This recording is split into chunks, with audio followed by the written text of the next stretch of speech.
les mitzvot et l'antidépresseur.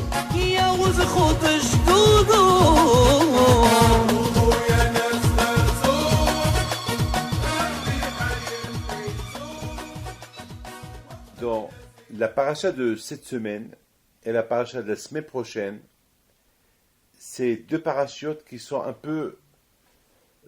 si on prend les titres de chaque paracha, ça donne beaucoup à réfléchir. Dans la paracha de cette semaine, c'est Be'alotra.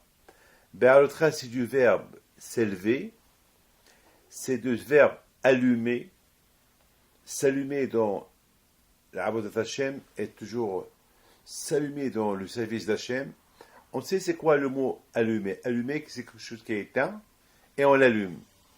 Et selon la quantité de ce qu'on allume, le feu va être important. Ça dépend. Combien est-ce qu'il y a un peu de bois, beaucoup d'huile, un peu d'huile. Selon la quantité, on va avoir une grande flamme. Comme par exemple, vous allez à Miron, par exemple, à l'Aïlo de la là-bas, vous allez voir, c'est une tonne de bois. Vous allez voir un feu que vous pouvez voir de loin. Donc la paracha de cette semaine, elle nous parle de la quantité de Be'alotra. Ça veut dire, selon combien on s'allume dans le service d'Hachem, les mitzvot, ils vont être bien. Les mitzvot, ils vont être très bien. Et en plus, chaque mitzvah, elle va attirer une autre mitzvah. C'est-à-dire que si on fait une mitzvah glacée, avec froid, donc peut-être ça ne va pas t'attirer à faire une autre mitzvah, peut-être ça va t'attirer à faire une autre mitzvah, mais en s'endormant. Mais c'est pas quelque chose d'important. Par exemple, voilà, je vous dis quelque chose. Il y a par exemple, malheureusement, dans les mariages, on sait très bien qu'un mariage, c'est un mariage ça doit être dans la pureté, dans la kidusha. Un mariage, on sait que c'est construire une famille, mais construire une famille juive, une famille de Torah. Alors, maintenant, tout dépend maintenant comment est-ce que l'homme il se marie pour lui, pour ses copains, parce qu'il veut faire plaisir à sa femme, à sa belle-mère, à sa mère, et veut montrer qu'il veut faire un bon mariage, donc ça n'a aucune relation avec la religion. C'est un mariage, c'est vrai. Il va se marier, sa femme elle va faire le mikvé, pas plus. Mais le mariage, il n'est pas pour le bon Dieu. C'est un mariage pour lui. Il se marie. Quand beaucoup des fois, vous savez, lorsque on se marie avec le bon Dieu aussi. On se marie avec la Torah. C'est pas avec un mariage, toi et moi. Voulez-vous m'épouser? Voilà. Il n'y a que toi et il n'y a que moi. C'est tout. Alors là, ça ne marche pas. Là, voilà, d'un côté, il y a une mitzvah, mais une mitzvah qui ne va pas t'entraîner à faire beaucoup de mitzvot. La base du mariage a été faite d'une manière uniquement, tu veux te marier que toi et ta femme, et non pas avec la Torah et Akadosh Baruch Hu. De même pour une bar mitzvah. Qu'est-ce qu'on cherche dans une bar mitzvah? Est-ce qu'on veut faire une bar mitzvah? Est-ce qu'on veut faire une bar mitzvah parce qu'on veut faire entrer cet enfant-là dans le jour de Dieu? Il va être maintenant apte à faire des mitzvot. Il va devenir maintenant un adulte. Il va devenir maintenant un homme de Torah, un juif, Yehudi, il a le nom de Dieu. Ou bien, il va faire une bar mitzvah qui est accompagnée d'une fête personnelle. Et c'est quoi la fête personnelle? Ça va être mix, il va y avoir des danseuses, il va y avoir des danseurs, il va y avoir des chanteurs qui vont venir chanter n'importe quoi, qui n'a aucune relation avec la bar mitzvah. Rien. Alors voilà, tout dépend comment on fait cette mitzvah-là. Alors, est-ce que cette mitzvah-là, c'est la raison pourquoi la Torah, elle nous parle de Be'alotra. Be'alotra est un érot. On sait que les bougies, on compare les mitzvot aux bougies. Et la Torah, elle veut nous enseigner un enseignement extraordinaire. Que lorsque on fait une mitzvah, il y a deux manières de les faire. Ou bien, on va faire cette mitzvah-là avec élévation, elle va s'élever, et le plus qu'on va s'investir dans cette mitzvah, elle va être en conséquence qu'elle va t'apporter une autre mitzvah que tu vas faire avec joie, et que tu vas faire avec un sourire, avec effort, Et avec Mamash, quand c'est écrit, Vaya Asken Aaron, et Aaron, il a fait. Comment Aaron il a fait? Il a fait exactement ce qu'Hachem voulait de lui. Ça veut dire qu'Hachem, il veut qu'il fait la mitzvah avec joie, avec, avec une évaluation qui va l'amener à d'autres mitzvot à faire. Ah ben, Vaya Asken Aaron. Ça, ce qu'Aaron, il a fait. Ça veut dire, il n'a pas changé de cap. Ça veut dire que la mitzvah, il a fait comme Hachem, il veut. Comme si je parle le mariage, eh ben, textuellement, un mariage qui va m'amener à être un homme de Torah, un homme juif, construire une maison, selon le judaïsme, Bitihoudi, une maison de Torah, une maison basée sur tout. C'est ça le mariage. Ou bien, je ne vais pas rentrer dans les détails, ou bien autre chose. Non. Comme j'ai expliqué, il y a deux manières de faire. Ou c'est la manière de faire la mitzvah avec Be'alotra, en s'élevant, et la mettre avec chaleur, avec enthousiasme, avec amour, et ça va t'amener à faire d'autres mitzvot encore mieux. Encore, je répète, ça dépend comment on fait la mitzvah. Parce qu'on dit mitzvah goret mitzvah. Une mitzvah est en train à faire une autre mitzvah. Et aussi on dit sra mitzvah mitzvah. La récompense que du mitzvah, un homme il fait une mitzvah, et c'est quoi la récompense pour une mitzvah? Hachem lui apporte une mitzvah. Mais maintenant ça dépend. Tu as fait une mitzvah, d'accord, le bon Dieu va te donner une récompense. N'importe comment tu as fait la mitzvah, le bon Dieu va te donner une récompense. Mais quelle récompense? Dans ce monde, il n'y a pas de récompense. Donc, quelque chose va t'apporter une autre mitzvah. Donc, c'est une autre mitzvah qui va t'apporter. Comment tu vas la faire? Déjà, comment elle a été faite la précédente, pour pouvoir faire la deuxième, ou la troisième. Parce qu'une va t'entraîner à d'autres. Alors, c'est un enchaînement de mitzvot. Ça dépend. Si tu l'as fait chaudement, bien, alors, elle va te mener à faire Béa l'autra, et ainsi de suite.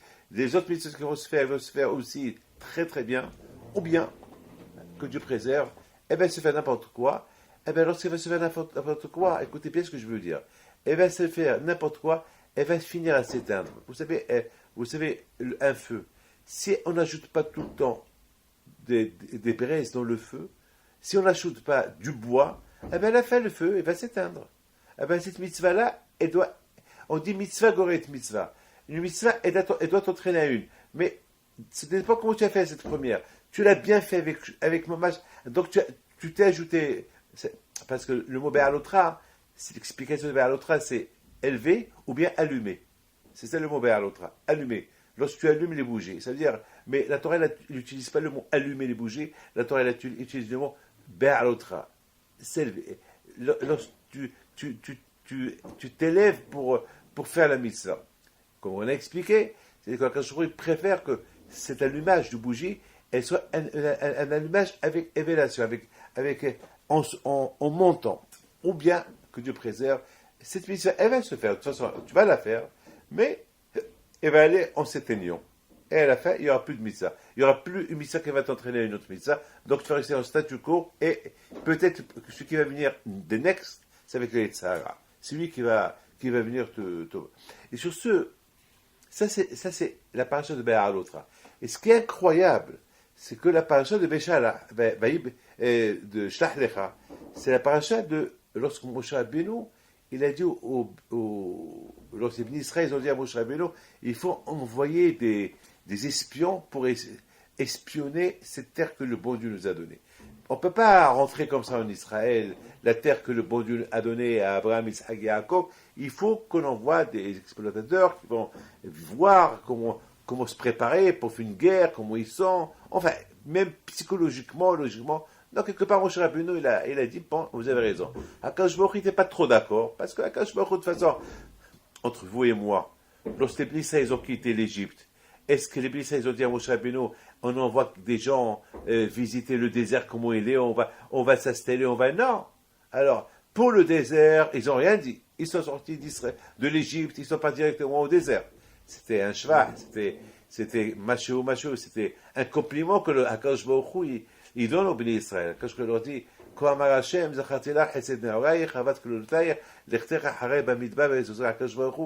il donne un compliment super bénis Israël, que je vous ai dit, quittez l'Égypte. En quittant l'Égypte, c'est le désert total. Un désert, c'est pas le désert de Sinaï qu'on connaît aujourd'hui. Aujourd'hui, le désert du Sinaï qu'on connaît aujourd'hui, il y a quand même un peu des hôtels, il y a un peu des routes, il y a un peu des, enfin, il y a des gens qui habitent, il y a des Bédouins qui habitent là-bas, il y a pas mal de choses. Mais le désert de Sinaï de l'époque, c'était mamash un désert plein de scorpions, des serpents, un désert qui fait peur, un désert très dangereux, très très très dangereux. Donc quand même, là-bas, les Juifs, ils n'ont pas demandé à Kadosh Baruch Hu d'envoyer des miraglim, des espions ou des explorateurs pour voir comment préparer la sortie de l'Égypte. Non, ils ont suivi Moshe Rabbeinu. Pour ça, Kadosh Baruch Hu, il leur dit, super, je vous, euh, je vous fais des compliments pour ça. Mais pour Israël, qu'elle est déjà construite, a priori, il y a 1000 promesses qu'Akadosh Baruch Hu, il leur a fait, qu'ils n'ont rien à craindre, et malgré tout, ils demandent à partir. Là, on voit que Béhémet, là, on voit une différence entre ce que Hachem il veut de nous et ce que l'homme il veut de lui. Akadosh Baruch Hu, il veut de nous qu'on s'allume. Lorsqu'on commence une mitzvah, il faut la faire, mamash, en s'allumant davantage. Parce qu'on dit mitzvah, une mitzvah, elle entraîne notre mitzvah. Ça veut dire que lorsqu'un homme il fait une mitzvah, il a créé un malach. Écoutez bien ce que je vais vous dire. Lorsqu'un homme il fait une mitzvah, il crée un malach. Écoutez bien. En créant ce malach-là, il va l'aider à le pousser à faire une autre mitzvah. Ça veut dire que la prochaine mitzvah que je vais faire, non seulement je vais la faire de mes propres moyens, mais je vais déjà avoir de l'aide de ce malach que j'ai créé avant, de la mitzvah précédente. Alors imaginez-vous, les mitzvot qui vont venir l'une après l'autre, ça va être avec une aide du ciel. Alors si l'homme, il ne fait pas d'effort de lui-même, donc c'est dommage pour lui. C'est comme par exemple si on dit à quelqu'un, voilà le numéro du loto, et qu'est-ce qu'il fait ce monsieur-là? Il remplit 5 numéros et pas les 6 numéros. Donc il va gagner quelque chose, mais il n'a pas gagné le gros lot. Ou bien on lui donne le gros lot et il va remplir 3 numéros. 3 numéros, il va gagner 10 euros, pas plus. Ou 4 euros, il va gagner peut-être 10 000 euros. Ou bien, mais pas le gros lot. Le gros lot, c'est dommage de le perdre. Donc on voit que ce que Hachem il veut de nous. Et on voit que à Aaron à Cohen, la Torah est précise.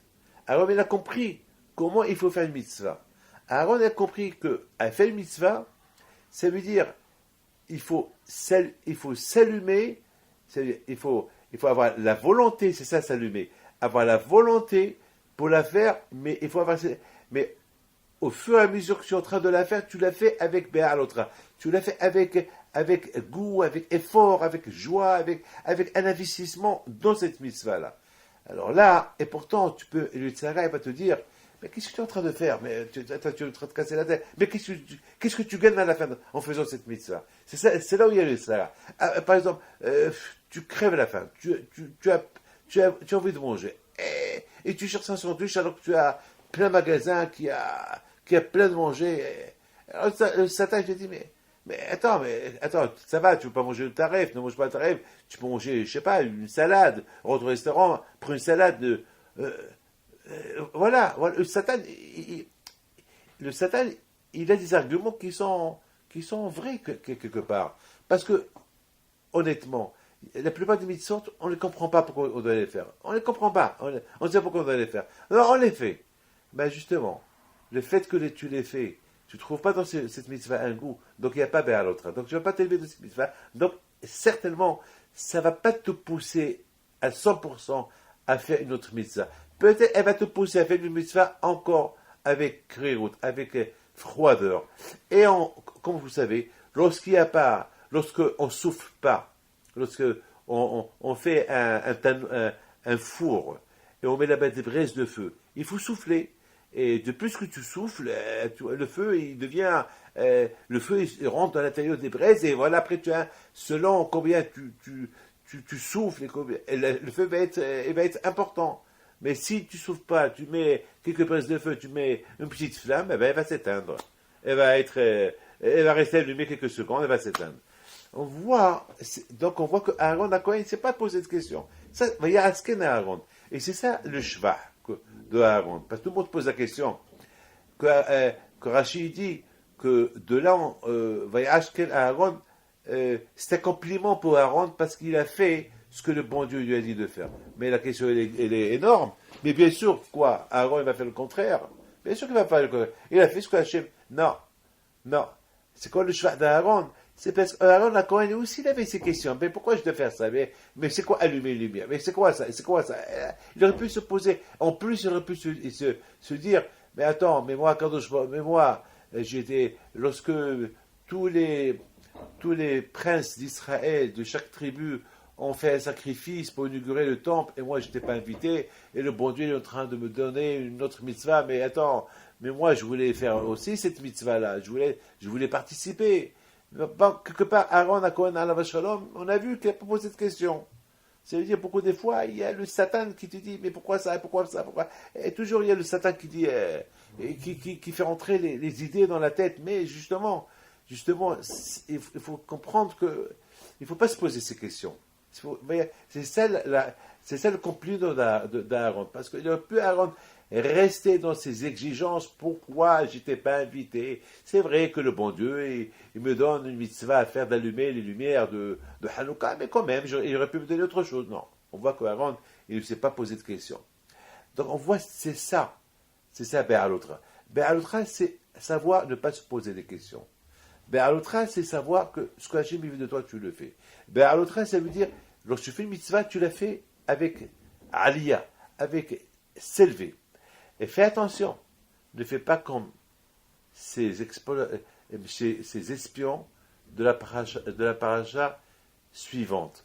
Que là-bas, a priori, Akadosh Baruch Hu leur a dit, vous n'avez pas besoin d'aller en Israël visiter, envoyer des espions. Je vous ai dit qu'elle est bonne.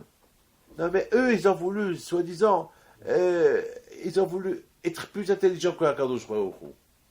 Alors, c'est ça. D'un côté, on voit la récompense que Aaron il a fait, et la fin de Aaron, et c'est super, comme j'ai vu dans des livres de Rabbi Yosef Pinto alav shalom, dans les Kartov, qui explique la porte Midrash, qui dit que ce qu'il a gagné Aaron à Cohen dans l'affaire de l'allumage de Hanouka, c'est que au moment qu'il a allumé la Hanouka, la menorah, au même moment, il y a une menorah qui s'est allumée là-haut, dans le ciel. Écoutez bien ce qu'il dit le Midrash. Il appelle ça Rabbi Yosef Pinto. Il dit à Rabbi Yosef Pinto que même que le premier temple a été détruit, et le deuxième temple a été détruit, et que maintenant il n'y a plus de Beth Amikdash, et que maintenant il n'y a plus de menorah, cette fameuse menorah qu'on a allumée au Beth Amikdash, mais cette menorah, qu'elle est allumée dans le ciel, jamais elle s'est éteinte. Alors qui était la cause de l'allumage de cette menorah dans le ciel? Eh bien c'est Aaron à Cohen. C'est Aaron à Cohen. C'est ça ce qu'il lui dit. Shelcha gdola mishelahem. Quand je vous dis Aaron, ce que tu vas faire toi, c'est plus important que ce que eux ils ont fait. Eux ils ont fait un sacrifice. Très bien. Ils ont inauguré le temple avec un sacrifice. C'est une fois dans la vie. Parce que c'est la première fois que des Juifs ont sacrifié dans le Beth Amikdash un sacrifice. Chose qu'ils n'ont pas le droit de faire. Pour une fois, ils ont fait ça. Alors voilà, une fois, ils ont fait ça. Pas, basta, ça suffit. Mais toi, ce que je te donne quelque chose d'éternel. C'est pour ça que moi j'explique, je dis Be'alotra. C'est quoi Be'alotra? Il y a bête. C'est quoi bête? C'est deux. C'est-à-dire, toi tu allumes ici, c'est comme ça que moi j'ai expliqué. Lorsque tu allumes ici, il y a une deuxième qui s'allume là-haut. Et lorsque celle-là d'en bas elle s'éteint, celle d'en haut elle ne s'éteint pas.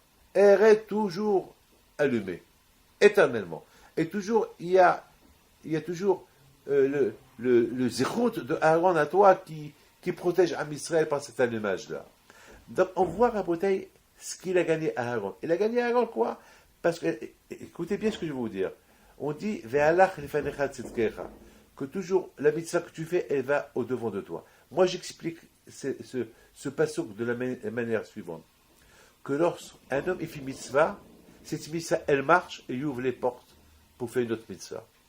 Donc tzedkecha c'est toujours, les mitzvot on les appelle tzedaka. Donc toujours tu es en plein mitzvot, tu es toujours en fabrication des mitzvot. Et même après 120 ans, lorsque l'homme il meurt, eh bien, les mitzvot qu'il a fait dans sa vie, eh bien, il continue, étant donné qu'il a laissé des enfants qui vont continuer à faire des mitzvot. Donc toujours toujours c'est les mitzvot qui sont mitgalgelim, qui continuent toujours à marcher, à rouler. Ça veut dire quoi, par exemple, depuis Rabbi Haïm Pito le Grand jusqu'à nous, Baruch Hashem, voilà, tant Baruch Hashem que ça veut dire qu'il faut un effort. Rabbi Haïm Pito, il a fait un travail. Son fils, il a continué le travail. Son petit-fils, il a continué le travail. Mon père, il a continué le travail. Moi, je continue le travail. Mes enfants, ils continuent le travail. Mais il faut continuer. Mais voilà, la roue, elle tourne. Alors, il faut continuer à la faire tourner. Il faut continuer à la faire tourner.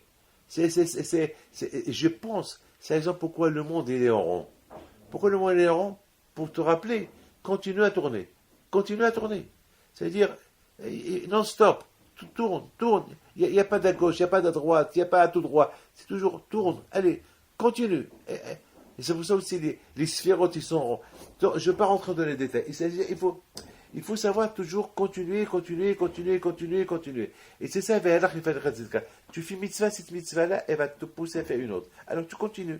Il ne faut pas s'arrêter. Malheureusement, cette semaine, il y a un papa qui vient chez moi, il pleure, Bémet. Il fallait voir les larmes qu'il a versées hier. Les larmes qu'il a versées. La surprise totale qu'il a eue. Lui, il est Shomer Shabbat, il fait des Shabbat, il fait les fêtes et tout. Et il est Yerushalayim, tout ce que vous voulez. Mais malheureusement, lui était bien, mais il n'a pas donné à ses enfants ce qu'il fallait leur donner. Ça veut dire, il faisait toujours confiance à ses enfants, parce que il a cru que, parce que lui, il fait Shabbat, alors, ça y est, les enfants, ils regardent. Non, il faut leur inculquer, il faut les surveiller, il faut leur dire, il faut les gronder, il faut les voir grandir, il faut aider eux. Mais lui, il n'a pas fait tout ça. C'est ce qu'il m'a dit. Il a dit, j'aurais fait confiance.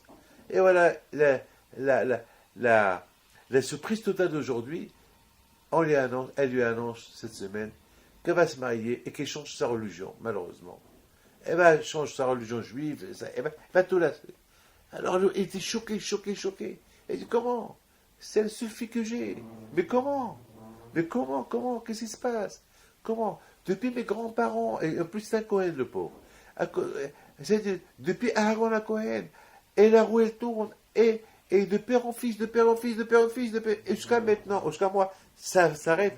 Je dis, mon fils, c'est toi qui l'as arrêté. Tu t'es pas occupé de ton fils. Tu n'as pas continué à l'autre. C'est comme ça veut dire, ça veut dire toujours, il faut continuer. Ou bien, à l'autre, c'est bête. Bête, c'est deux. Le père et le fils. Le père commence, eh bien, le fils, il continue à élever, à continuer son judaïsme. Et après, et c'est comme ça. Du fils, ce fils après va devenir père, et après c'est son fils. Après le fils, il va devenir un jour père, après c'est son fils. Et c'est comme ça, 1, 2, toujours. Il y a ce 1, 2 qui continue. Il ne faut pas que ça s'arrête. Et si ça s'arrête, c'est grave.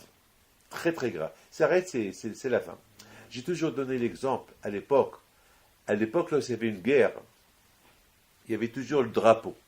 Le drapeau du pays, il y avait toujours un soldat que son rôle était de tenir le drapeau. Pourquoi? Parce que les soldats qui combattent, le fait de voir leur drapeau de leur pays, ça les encourage pour se battre pour le pays. C'est-à-dire, je suis prêt à donner ma vie pour le pays.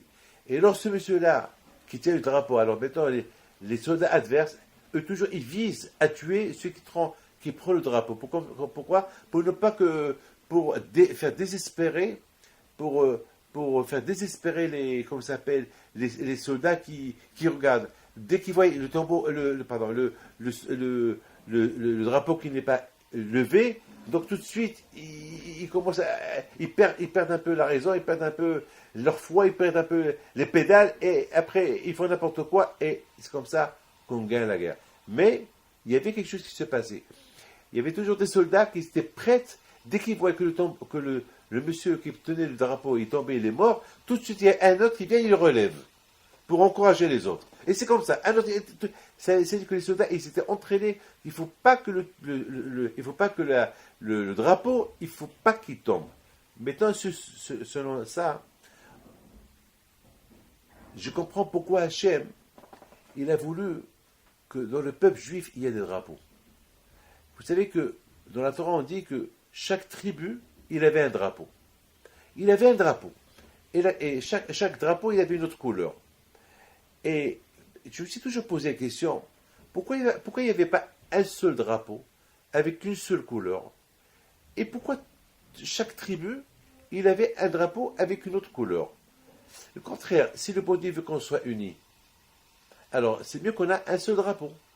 Un drapeau Magen David, un drapeau qui représente le peuple juif. Alors là, il y a 12 tribus. Alors chaque tribu, il a son drapeau. Donc ça veut dire que c'est comme une désunion. Pourquoi pas un seul drapeau? Ah ben justement, dans cette catégorie de Ahavat Israël, d'aimer le prochain, ben Akadosh Baruch Hu nous a donné des drapeaux différents. Pourquoi? Qui nous rappelle que même les mitzvot, ils sont différentes. Comme les visages, ils sont différents, les mitzvot, ils sont différentes, et chacun, il est différent de l'autre. Moi, les mêmes qualités que j'ai, mon prochain, il les a pas. Chacun est différent de l'autre. Ça, il faut savoir. On n'est pas, on peut pas être, on n'est pas pareil. Chacun est différent de l'autre. Il y a ceux qui aiment l'ail, il y a ceux qui aiment l'oignon, il y a ceux qui aiment même de le manger. C'est pas tout ce qu'on aime. Mais vous prenez même le chasse, il n'y a pas une seule Gemara qui représente toutes les Gemarotes. Il y a une Gemara qui parle de Gittin, des divorces, il y a une Gemara qui parle des mariages, il y a une Gemara qui parle des brachot, des bénédictions, il y a une Gemara qui parle de Shabbat, il y a une Gemara qui parle de la Ketouba, chaque mariage. Mais c'est de la Torah. Mais tout c'est de la Torah. Tout est différent, mais c'est tout de la Torah. Ben justement, Akadosh Baruch Hu, il nous a donné un travail extraordinaire. Un travail, c'est que chacun de nous, il doit se faire travailler, que même que je ne suis pas comme toi, eh ben, je dois t'aimer comme moi. Même la mitzvah, cette mitzvah, elle n'est pas comme celle-là, et je préfère celle-là, non. Eh ben, tu n'as pas le droit de préférer celle-là, il faut aimer aussi l'autre. Même que l'autre tribu, il a un autre drapeau différent que le mien, c'est pas parce qu'il est différent que le mien, et l'autre il est différent que le sien, c'est que chacun il va préserver son propre drapeau. Non. Eh ben justement, la vie d'Hachem est que même que chacun il a un drapeau différent, la mitzvah elle est différente, le visage est différent, malgré tout, nous, on doit réunir tout et mettre tout dans un plateau pour aimer les choses à égalité. D'ailleurs, la Gemara elle dit pourquoi la Torah n'a pas donné, pourquoi la Torah n'a pas donné, elle n'a pas dit que la récompense des mitzvot, ce qui fait situer la récompense. Eh bien, si la Torah elle te dit la récompense des mitzvot, eh bien, les gens ils vont chercher les grandes mitzvot où il y a la plus grande récompense. Ils vont délaisser les petites mitzvot. C'est la raison qu'on ne peut pas savoir quelle mitzvah est importante. Il se peut que la petite mitzvah elle est plus importante que la plus grande mitzvah des mitzvot. Alors tu ne sais pas. Alors on ne sait pas. Alors c'est la raison pourquoi Akadosh Baruch Hu, il ne nous a pas donné comment ça s'appelle, il nous a pas expliqué, il nous a pas dit la récompense qu'il y a pour chaque mitzvah qu'on fait. Ça veut dire que quelque part, que nous, on doit toujours se chercher, Be'alotra, s'élever, allumer cette mitzvah, la faire bien, jusqu'à d'une manière qu'elle va être tellement bien la faire sans se poser de questions, qu'elle va t'emmener à faire une autre mitzvah, que la prochaine mitzvah, a priori, tu vas la faire encore mieux que celle-là. Et l'autre, tu vas le faire encore mieux que celle-là. Et c'est ainsi de suite. C'est parce que, comme j'expliquais, chaque malach qui va naître du mitzvah, ce malach qui va naître de cette mitzvah, il va être 2 fois plus que la mitzvah que tu as fait avant. Parce que maintenant, il est né de cette mitzvah, il va t'entraîner à faire une autre mitzvah, donc il va avoir la force des 2 mitzvot. C'est ça, Be'alotra. Mais tout cela, lorsqu'on ne se pose pas des questions. Au moment, Hassi Shalom, qu'on commence à se poser des questions, bon, c'est là comme ça, et c'est là comme ça, et pourquoi le bon Dieu veut que je fais comme ça, et pourquoi le bon Dieu fait comme ça, et je fais ce que je veux. Donc, on va arriver à la paracha suivante de ces miraglim, qu'ils étaient a priori des tzadikim, mais au lieu qu'ils comprennent que si le bon Dieu leur a donné Eretz Israël, et qu'ils ne se sont pas posé de questions lorsqu'ils ont quitté l'Égypte pour partir en Égypte, dans le désert, et là ils se posent des questions sur cette terre que Akadosh Baruch Hu, il va leur donner, et qu'il leur a dit qu'elle est bonne, et là ils se posent des questions, alors là c'est grave. C'est très très grave, très très grave. C'est très très grave. C'est très très grave. Voilà, qu'est-ce qui s'est passé à la fin? Eh bien, à la fin, malheureusement, il s'est passé que ces exploitateurs, ils sont partis en Israël, et ils l'ont espionné, et ils sont retournés, ils ont commencé à critiquer, et malheureusement, le fait qu'ils ont commencé à critiquer, le bon Dieu s'est énervé, il les a punis, ils sont pas rentrés en Israël, tous les gens, ils sont restés 40 ans dans le désert, et malheureusement, une punition terrible, que tous les gens qui étaient à un certain âge, ben, ils sont morts dans le désert, et c'est que uniquement les jeunes qui étaient à partir, je crois, 18 ans ou 20 ans, qu'ils avaient à cette époque-là, c'est eux qui ont eu le mérite, qui sont rentrés en Israël, et ils avaient, et voilà. Pourquoi tout ça? Eh bien, justement parce que ceux-là, ils ont commencé à se poser des questions. Attends, mais vous n'êtes pas posé des questions lorsque vous avez quitté l'Égypte? Et en plus, le bon Dieu vous avertit que le désert, il est dangereux, il y a le froid, il y a la chaleur, il y a des bêtes, il y a des animaux. Et malgré tout, vous êtes parti là-bas sans se poser des questions. Et là, vous posez des questions. Là que le bon Dieu vous dit que la terre d'Israël elle est bonne, elle est super, elle est bien, vous vous posez des questions. Comment est-ce possible? C'est grave ça. Donc c'est la raison, c'est voilà, c'est ça les deux parachutes. Ces deux parachutes qui sont super. Et je voudrais simplement, hier, il y a un juif qui me raconte une histoire. C'est la grandeur de Rabbi Haim Pido. Il me dit, Rabbi David, je voudrais vous raconter une histoire avec ma mère. C'est monsieur qui est vieux, hein. C'est monsieur qui est venu me voir hier, il a 70 ans. Donc sa mère, ça veut dire c'était jeune. Et une fois, Rabbi Haim Pido à Casablanca, ça s'est passé. Une fois, Rabbi Haim Pido, il voit une femme qu'elle marche. Et Rabbi Haim Pido, il va vers elle, il lui dit, oh, tu as une fille. Tu as eu une fille. Il lui dit oui. Il a dit, et tu ne l'as pas nommée tout de suite. Je vais te la nommer maintenant parce que si je ne la nomme pas, elle va mourir. C'est la folie. Il a dit, et tout de suite, il l'a nommée sur place. Sur place, il l'a nommée. Il a dit, il y a une xéra sur elle tout de suite parce que pour lui faire une bracha, il faut qu'elle ait un nom. Alors vite, il lui a donné tout de suite un nom. Regardez cette Ahavat Israël. Celui qui cherche à aimer d'autres prochains, ah ben quand je vais lui apporter. Alors selon, et cette tzadikim là, je ne sais pas quelle mitzvah Rabbi Haim Pido a dû faire. Il a dû faire une mitzvah de Ahavat Israël. Alors quand je lui apporte une mitzvah encore plus grande, pour qu'il fasse cette mitzvah là, il faut qu'il utilise le Roi HaKodesh. Il faut qu'il utilise la prophétie. Ça veut dire que, parce que sans la névoie, sans qu'il utilise cette prophétie-là, il ne peut pas savoir que cette femme-là, elle a une fille, et qu'elle n'a pas nommé, et qu'elle xéra sur elle, et que si elle ne donne pas un nom, elle va mourir. C'est de la folie, ça. Ça veut dire que, Shalom, je suis arrivé à une conclusion grave. Grave. Ça veut dire, en conclusion, qu'on peut faire une mitzvah, et à Shemishmor, un jour, le bon Dieu peut même nous accuser. Cette mitzvah que tu as fait, eh ben, tu aurais pu la faire mieux. Parce que si tu l'aurais fait mieux, ben, je t'aurais apporté cette mitzvah-là, prochaine. Avec cette mitzvah prochaine, tu aurais pu sauver quelqu'un d'autre. Tu aurais pu sauver mamash quelqu'un d'autre. Tu aurais pu sauver sa vie. Mais parce que tu as fait cette mitzvah-là, tu l'as fait avec halichut, avec froideur, pas avec enthousiasme, pas avec une hadlaka, pas avec une aliyah, pas avec avec des efforts. Alors on t'apporte une autre mitzvah qui n'est pas comme celle-là, que c'est la pauvre. Et celle-là, tu ne la mérites pas. Cette grande mitzvah-là, que tu aurais pu sauver quelqu'un, tu ne la méritais pas.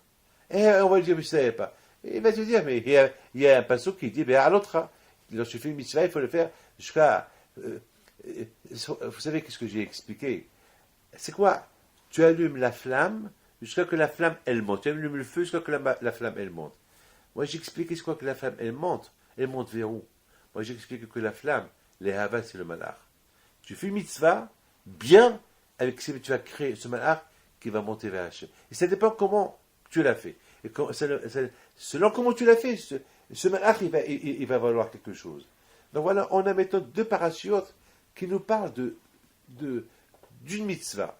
Comment Aaron, il a fait la mitzvah sans se poser de questions, comme ces exploitateurs, ils ont fait la mitzvah, ben après tout, bon, lorsque Moshe leur a donné la permission de partir, visiter et explorer Israël, on aurait pu dire c'est une mitzvah. Mais le fait que déjà il y a une parole de Dieu qui dit vous n'avez pas besoin de partir, elle est bonne la terre, et pourquoi partir? Alors, malheureusement, le fait qu'ils sont partis, bon, ils étaient tzadikim. Comme Rachid dit, c'était des grands tzadikim ces gens-là. Mais malgré tout, puisque ils ont mis un doute dans la parole d'Hachem, donc ils sont partis faire cette mitzvah, d'accord. Mais malheureusement, cette mitzvah, elle a été faite d'une manière, et au fur et à mesure des jours qui marchaient, cette mitzvah elle est devenue froide, jusqu'à que cette mitzvah-là, d'aller espionner Israël, elle est devenue une avera. Puisque lorsque quelqu'un fait une mitzvah, il s'endort après, lorsqu'après il n'y a pas d'enchaînement de mitzvot qui vont se faire, il va finir par s'éteindre. Et une fois qu'il va finir par s'éteindre, eh ben c'est le Satan, lui, qui prend la relève. Et lorsque le Satan prend la relève, c'est grave. Maintenant, je comprends selon ça ce que la Torah dit, Mikish ha'elechatan libiatan. Rachid dit que lorsque les exploitateurs ils sont partis pour exploiter Israël, de la même façon, Mikish ha'elechatan libiatan, de la même façon qu'ils sont venus Réchaïm, ils sont partis Réchaïm. De la même façon qu'ils sont...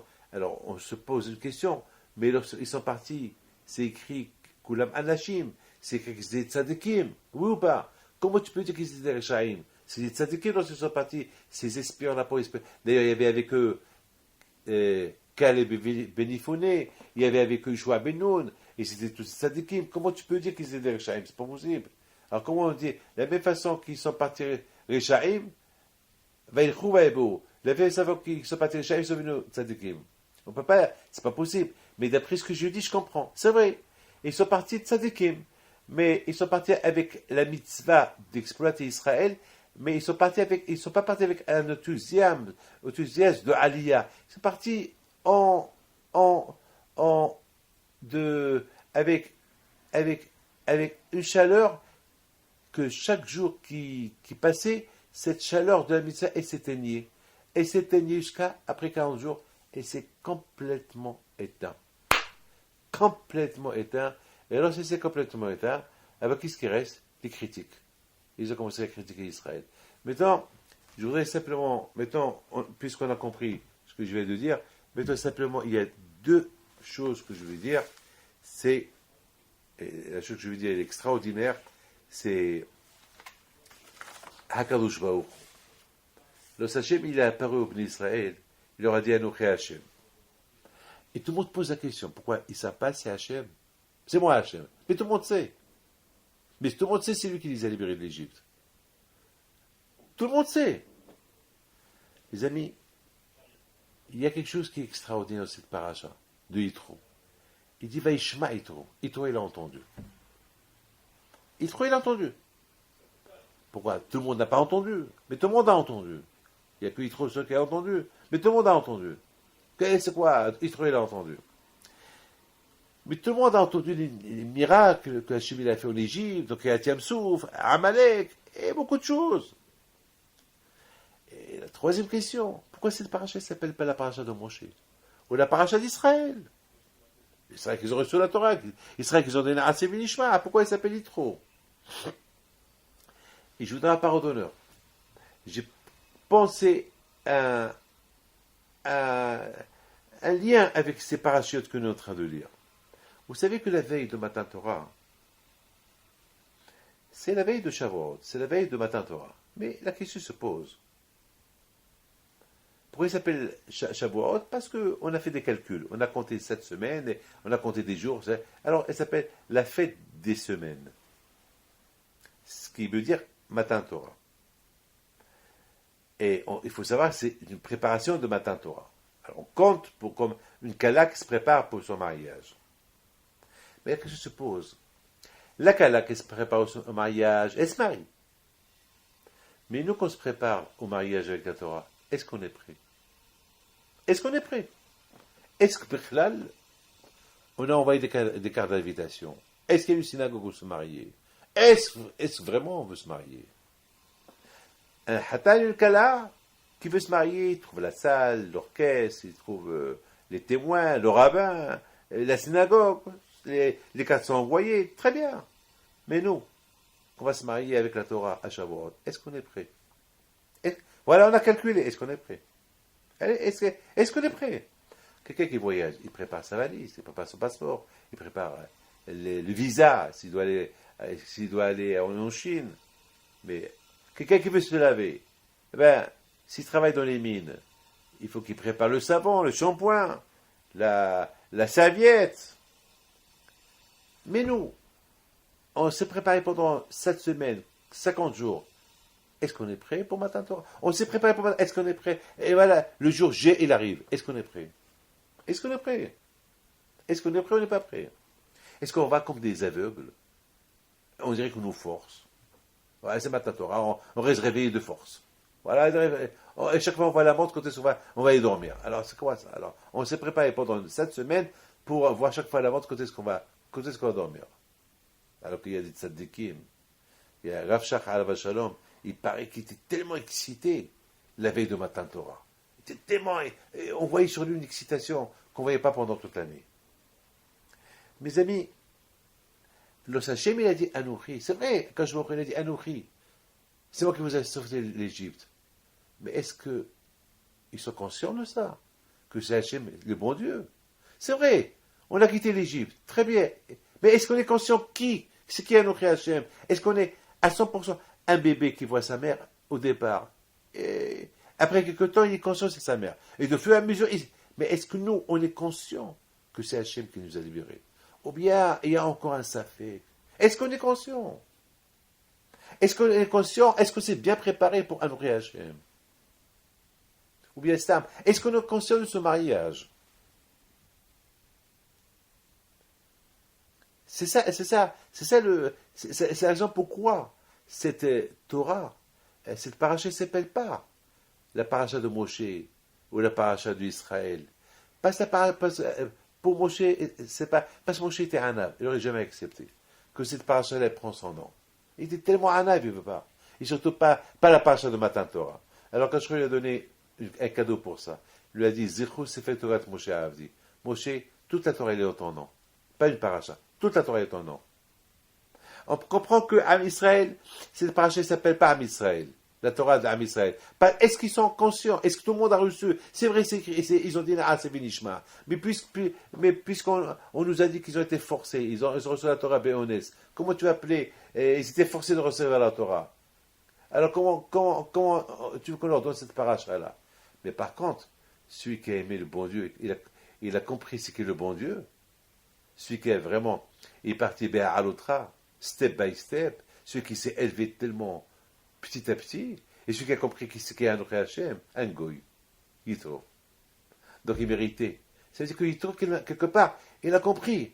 Yadati, oui, j'ai commencé à... Oui, Yadati, lui, il est plus fort que tout le monde. La Torah, elle précise que Yitro, il a dit avec sa bouche, qui gadol Hachem Nikolai, lui, ça veut dire, il a compris que Hachem, il est au-delà de tout le monde. Akadosh Baruch Hu, il s'est élevé et s'est révélé au peuple d'Israël avec Anouchi, Hachem Elokecha. Pourquoi? C'est comme un message qu'il leur lance à Akadosh Baruch Hu. Est-ce que vous êtes conscient que c'est moi Anouchi, Hachem Elokecha? Et je vous dis que c'est moi qui vous ai libéré. Est-ce que vous êtes conscient, c'est moi? Et ça, mes amis, Rabotai, c'est chaque année qu'on doit faire une prise de conscience. Anouchi Hachem Elokecha. Chaque année, lorsqu'on entend Anouchi Hachem, il faut on dit, avec toutes les bêtises que j'ai fait cette année, comment est-ce que je connais Akadosh Baruch Hu? Ça fait, j'ai 50 ans, j'ai 62, 63 ans, je suis vieux, j'ai 80 ans, j'ai 6, je sais pas moi. Est-ce que je connais Akadosh Baruch Hu? Ça veut dire que finalement, le mot Anouchi Hachem Elokecha, il ne doit pas être cette année comme celui de l'année dernière. Alors si le Anouchi Hachem Elokecha de l'année dernière, si cette année-là, tu ne t'es pas élevé plus que l'année dernière, donc ça prouve que tu vas, mais tu es en train de s'éteindre. Tu n'es pas en train de s'élever. Donc à la fin, tu vas finir en s'éteignant. Tout dépend. Comment l'homme, il comprend cette préparation de Matan Torah, comment elle a été, c'est vraiment, elle a été bien préparée. Donc, il va dire que, et le Anouchi Hachem Elokecha, est-ce que, mais Rabbi Pinto, mon grand-père, à côté de moi. Et moi, j'ai écouté Anouchi Hachem. Et mon grand-père va écouter Anouchi Hachem. Mais qui va comprendre mieux Anouchi Hachem, moi ou lui? Dès que, comment moi je comprends Hachem, il est 1 milliard de fois moins que mon grand-père. Mais au moins, il faut que je progresse un peu. Hachem, il veut de nous que les filles à matzav, selon le matzav comme on est, le matzav comme on est, et le matzav comment on comprend, et comment on a notre havana, notre intelligence, il faut qu'on arrive à comprendre. Parce que Anochi Hashem, il ne change pas. C'est le même Hashem, mais ce qui peut changer, c'est en toi. Comment toi, tu comprends Hashem? Hashem en lui-même, c'est Anochi. Anochi, Hashem, il ne change pas. C'est Akadosh Baruch Hu, il est Akadosh le même. Avant qu'il a créé le monde, après qu'il a créé le monde, c'est le même. Mais donc, comment toi, tu comprends Akadosh Baruch Hu? Donc, quel aliyat, donc quel niveau, où tu es? C'est comme qu'il a dit Akadosh Baruch Hu à Adam. Adam, Ayeka, où tu es? Dans quel monde tu es? Amen. Ça veut dire que Akadosh Baruch Hu, il a créé Adam d'une valeur super, et Adam, il a fauté. Alors que je lui dis, dis-moi, dans quel madriga tu es? Ayeka, où tu es? Où tu es? Et Akadosh Baruch Hu dit comment ça s'appelle, à Caïn, où est ton frère? Où est ton frère? Moi, je sais où est ton frère. Mais pour toi, où est ton frère? Tu l'as tué. Mais le fou de Caïn, qu'est-ce qu'il dit? Et je le garde. Regarde il est idiot. Comment? Le Créateur, il ne sait pas où il est. Tu mens à Akadosh Baruch Hu. Tu dis, c'est ce qu'on fait nous aussi. On ment à Akadosh Baruch Hu. Akadosh Baruch Hu dit, Anochi Hashem. Ah oui, je le connais. Mais où tu le connais? Où tu le connais? Mais par contre, il est trop. Tout seul, il a compris qu'Akadosh Baruch Hu. Il a compris que pour connaître Akadosh Baruch Hu, il faut la aliyah. Pour la aliyah, il faut quitter Midian. Il faut aller au désert. Vaishma Itro, Mashma Shamaoba. Lorsqu'il a commencé à écouter, ça suffit. Il ne faut plus que je reste. Et c'est ça la aliyah. Parce que sinon, il va se refroidir. Lorsque beaucoup de fois ça arrive, on a une mitzvah à faire. Si on ne la fait pas chaudement, on ne la fait pas mamache avec enthousiasme, ben on va finir par s'éteindre. Il a trouvé la peur qui s'éteint. Tout de suite, il a pris la route, il est parti. Et c'est la raison pourquoi cette paracha, elle prend le nom d'Yitro. Yitro du verbe yeter, bitul, miutar. Il s'est senti wello, il s'est senti rien du tout, nul, par rapport à ce qu'il vient de découvrir maintenant. Anochi Hashem, qui ne sait pas? Qui ne sait pas? Mais là, Hashem, il lance un message. Tout le monde sait. Mais est-ce que tu sais mieux que l'année dernière? Est-ce que tu sais un peu davantage? Et tu as pris de nouvelles résolutions? C'est vrai. Rabotai, c'est ça, c'est parachute. Be'alutra, il faut savoir toujours progresser. Mais sachez que le Satan, il est fort. Lorsque le Satan commence à voir que l'homme commence à monter, eh bien, le Satan, il met des embûches devant lui pour le ralentir. Et c'est ça comment ça s'appelle c'est ça la avoda de l'homme. La avoda de l'homme, c'est Be'ez Hashem, d'arriver à progresser. Et cette histoire de Rabbi Hippido que j'ai écoutée hier, elle m'a fait beaucoup de nahat de voir comment Rabbi Hippido, parce que c'est trop grand ce qu'il a vu.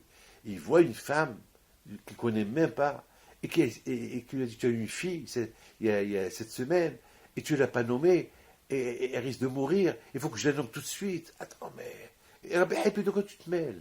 Mais pourquoi il lui a apporté cette femme sur à côté de lui? Eh bien, je suis obligé de dire que Akadosh Baruch Hu, il voit la personne. Lorsqu'Akadosh Baruch Hu, il voit que l'homme il fait des mitzvot avec aliyah, avec enthousiasme, avec amour, avec effort, alors qu'Akadosh Baruch Hu, il apporte d'autres mitzvot plus importantes.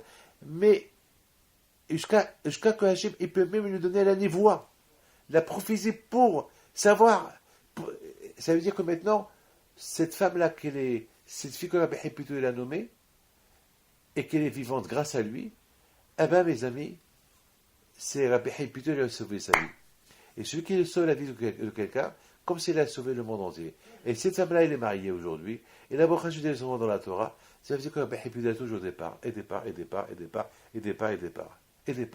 Maintenant, je termine.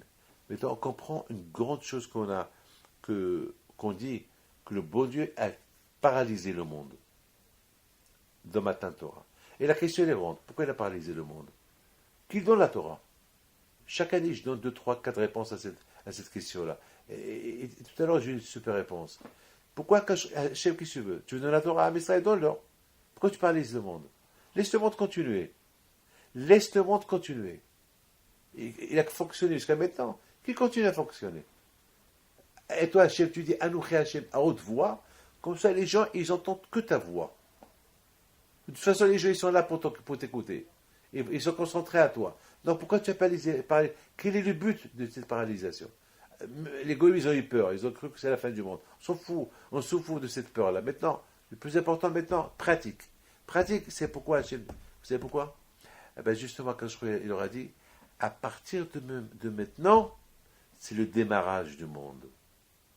À partir de cette mitzvah de Emouna, que dit le Rambam il dit que Anouchi, ça fait partie de la Emouna. C'est quoi la première mitzvah que Dieu nous a donnée? La Emouna. Anouchi, c'est moi Hachem. Cherche. C'est moi Hachem. Allez, crois ou ne crois pas. C'est moi Hachem. C'est moi Hachem. Pour eux, c'était à 100% une grande. Mais pour nous, qu'on n'a pas. Nous, on est dans un monde fou. Nous, c'est dur pour nous. Lorsqu'on entend Anouchi Hachem, on croit. Donc, c'est une mitzvah super. Donc, quelque part, quand je vois il a fait démarrer le monde avec cette émouna. Avec, il a dit au Béni Israël, à partir de maintenant, allez, on démarre le monde. C'est-à-dire que maintenant, maintenant, en fonction, selon les mitzvot que vous allez faire, une mitzvah va t'apporter d'autres mitzvahs, un roulement de mitzvot, et le monde va être mitzvah. Allez, à partir de maintenant, allez, hop, c'est comme par exemple un taxi. Tu montes dans un taxi, et qu'est-ce qui se passe? Il met le compteur. Du moment qu'il démarre, et voilà, le compteur, il commence à tourner. Et voilà, les euros, et voilà, et ça veut dire que Hachem, il a démarré le monde avec cette mitzvah de Emouna qu'ils ont. Cette mitzvah de Emouna. Et j'invente pas les choses. D'ailleurs, la Gemara dit que dit que chaque prophète, chaque tzaddik, il a voulu apporter une mitzvah. Quelle est la mitzvah sur laquelle le monde était? Quelle est la mitzvah la plus importante? Et finalement, Habakkuk, un avis, il a dit mitzvahdik b'emuna de Habakkuk, il a apporté une seule mitzvah. Il a dit la mitzvah d'Aïmouna, c'est la base de toutes les mitzvot. Et il a raison. Parce que à quoi sert que tu n'as pas l'Aïmouna, tu fais les mitzvot? Parce que si tu crois en Dieu, d'après ce que je dis, je comprends. Si tu crois, si tu as l'Aïmouna, donc, et tu crois que c'est la chikla de la mitzvah, donc chaque mitzvah que tu vas faire bien. Tu vas faire très très bien. Pourquoi? Parce que cette mitzvah de Emouna, elle est liée avec la première mitzvah que Dieu nous a donnée. Lorsqu'il a démarré le monde avec la Torah. Anouchi Hashem Elokera. Donc c'est le démarrage. Donc il ne faut pas s'arrêter. Continuer. Il faut qu'on continue avec ces mitzvot jusqu'à qu'on arrive au but. Une fois qu'on arrive au but, eh ben, ça sera la fin. Après 120 ans. Voilà, Rabbi Raphaël, que le bon Dieu te protège. Merci. Alors, C'est bien. qu'est-ce que tu as aimé dans ce cours-là? Plus la partie de Aaron sur les Talot. Sur quoi? Plus la partie de Aaron, cet exemple qu'une personne, lorsqu'elle a conclu une mitzvah, alors lorsqu'il met le feu à l'intérieur de lui, Mais surtout, il ne faut pas oublier. Il ne faut non, pas non, oublier. Après, ce qui est beau, c'est la suite avec l'histoire de Rabbi Hamid. Donc, après, si une personne elle a bien fait la mitzvah, alors à Kadosh Baruch Hu, il lui donne des kochot qui sont supplémentaires. Et après, si on n'a pas bien fait la mitzvah, alors Kadosh Baruch Hu nous fera peut-être montrer comme quoi ce qu'on a raté. Voilà, mais surtout n'oubliez pas Yitro. Yitro, c'est important. C'est Aliyah de Yitro tout seul. Oui, c'est vrai. Tout seul. Alors que l'Ibn Israël, d'un côté, on leur donne des compliments parce qu'ils ont quitté l'Égypte, mais après, pour rentrer en Israël, visiter, ils sont tombés. Et c'est ça l'exemple. Comment ils sont tombés? Comment? Eh bien, justement parce que le fait qu'ils sont partis uniquement, parce que c'est Moshe qui leur a dit de partir, mais ils sont partis contre la volonté d'Hachem, donc ils sont partis en dégringolant, ils sont partis en s'éteignant, jusqu'à que ça s'est éteint, la mitzvah de visiter Israël. Donc, ça s'est éteint, donc ils n'avaient plus rien à faire que de critiquer Israël. C'est la folie, ça. C'est la folie, comment la Torah, elle tourne. Après, elle peut se retourner. Et c'est pour ça qu'il faut trouver après un lien lorsqu'on dit Vaïchanou Birfidim. Rafouidem et Dibra Torah. Voilà, c'est Hazak, voilà. Rafouidem, parce qu'ils ne sont pas partis avec cet enchaînement. Ils ne sont pas partis avec cet enchaînement, ils n'ont pas. Voilà, et à la fin, ils se sont refroidis. Et voilà, Amal qui est venu. Après, Amal qui les a chauffés.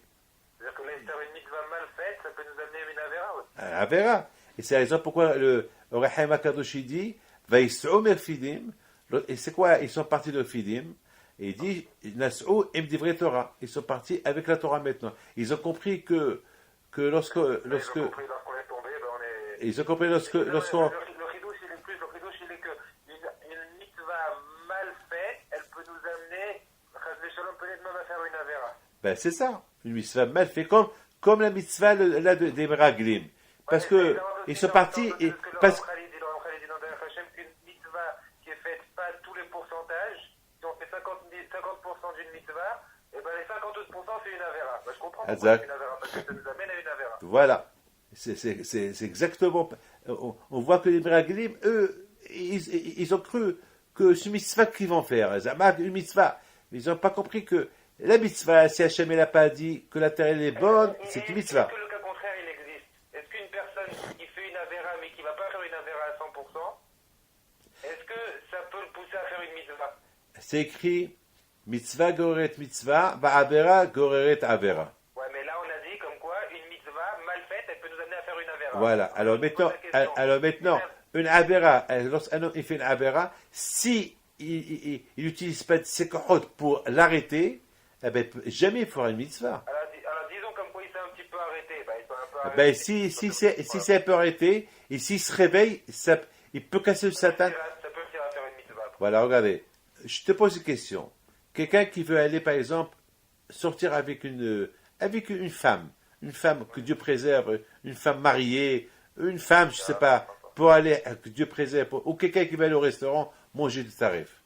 Est-ce qu'on calcule le fait qu'il est parti faire cela? Mais il n'a pas encore fait. Mais déjà, il est déjà,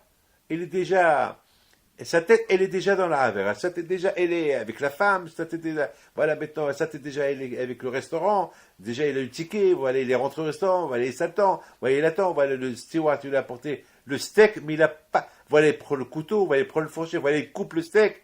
Voilà, il le met vers sa bouche, mais il n'est pas encore rentré dans sa bouche. Il n'a pas fait d'affaire. Il n'a pas fait la Havera. Mais tout le potentiel de la Havera, il est là. Maintenant, s'il arrête, on l'appelle le plus grand tzaddik. Ouais, j'ai compris, il a fait. On va l'appeler le plus grand. Voilà ce monsieur-là. Il va aller chez la femme. Il va rentrer. Voilà. Bon, déjà, il a fait une Havera du Yehoud. Il n'a pas le droit d'être avec une femme seule. Mais déjà, il est de l'heureux avec elle. Mais quand même, il n'a pas encore touché la femme. Il s'arrête. Alors, c'est un tzaddik. Parce qu'il a cassé le Satan. Mais il a cassé. Voilà. Très beau chat, belle explication. Allez, Très beau. à bientôt. Shabbat Shalom. الهلولة لسيتو عالهرب دافيد بيتو الهلولة لسيتو الهرب دافيد بنتو نوضو يا العيالات صغارتو على ربي دافيد بنتو